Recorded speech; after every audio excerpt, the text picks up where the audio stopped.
ठाण्यातील येऊर येथे पार्टीसाठी आलेल्या एका 25 वर्षीय तरुणीला जबरदस्तीनं मद्य पाजून तिच्यावर दोघांनी सामूहिक बलात्कार केल्याची घटना समोर आली आहे।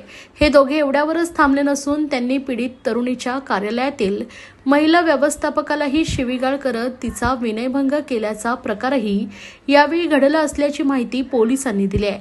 या प्रकरणी वर्तकनगर पोलीस ठाण्यात पीडितेने दिलेल्या तक्रारीच्या आधारे गुन्हा दाखल करण्यात आला आहे। तसेच या प्रकरणी दोघांना अटक करण्यात आली। अटक करण्यात आलेल्या आरोपींची नावे सिराज चौधरी आणि यश असे आहे।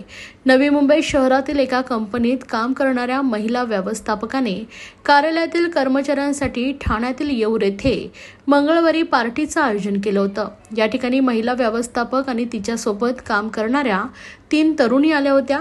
त्यातील एका 25 वर्षीय तरुणीला सिराज आणि यश या दोघांनी मद्य पिण्यास सांगितले, मात्र तिने मद्य पित नसल्याचं सांगितलं। त्यानंतर दोघांनी तिला जबरदस्तीनं मद्य पाजून तेथील एका खोलीत नेऊन तिच्यावर सामूहिक बलात्कार केलाय।